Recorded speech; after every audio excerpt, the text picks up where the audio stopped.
Yun, magandang umaga naman sa ating lahat. Shalom Motor Shop. So yun. Yan yung starter. Tinanggal nila yung starter. Yung naipit yung wire na yun. Papunta sa sensor ng crankshaft sensor. Yung wire. Yan, mas maganda kung matanggal yung gulong. Para maluwag tayong gumawa doon sa loob. Yan, tatanggalin natin yung starter. Yan. Yung wire na yon nakaipit. Yan o. Makita nyo. Yan. So tatanggal natin yung gulong para maluwag. Ito pala hindi na umandar nung pagkagawa nila. Dahil naipit.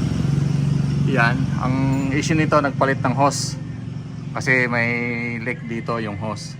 So ngayon ginawa nila, mahirap kasi dukutin yung sa taas yung hose na yon. Tinanggal nila yung starter para mas madali.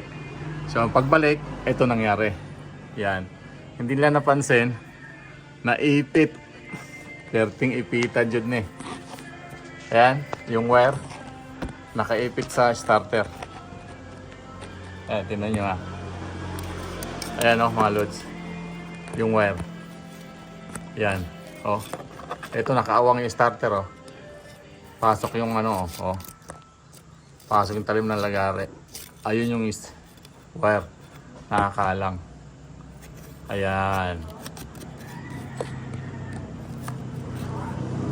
Ayan oh. Yan yung wire papunta doon. Ayun yung karugtong yan. Yan sa kamay mo.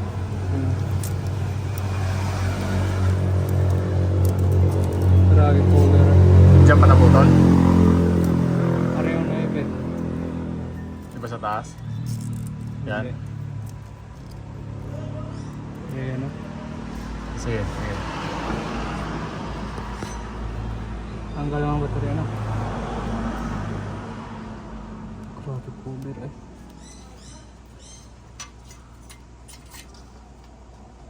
Ay, huwag mong ganyan pabalat. Uy, hiwalayin mo muna. Ilan bang wire yan? 3. 3 din dito?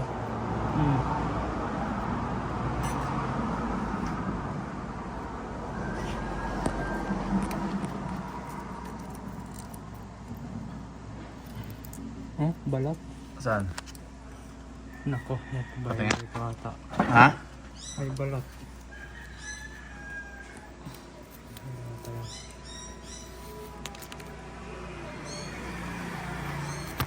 Gawin ka natin.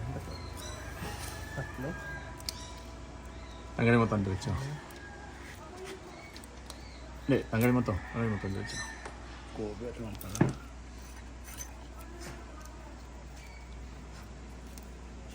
Kamay.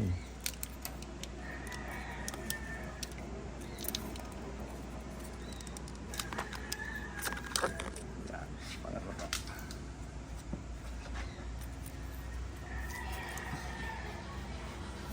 Ayun ang naputol dito. Tanggalin kaya. So yun, panda rin na natin yung natapos na namin rectifyin yung mga wire doon sa ilalim. Apakan mo yung clutch ha.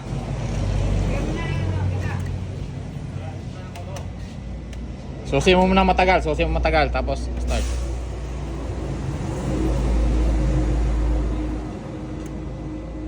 Okay, start. Yun. Ayan na. Namigos-migos na mga bay. Maingay yung belt.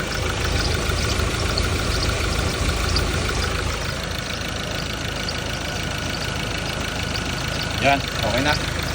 Okay na yung Ford.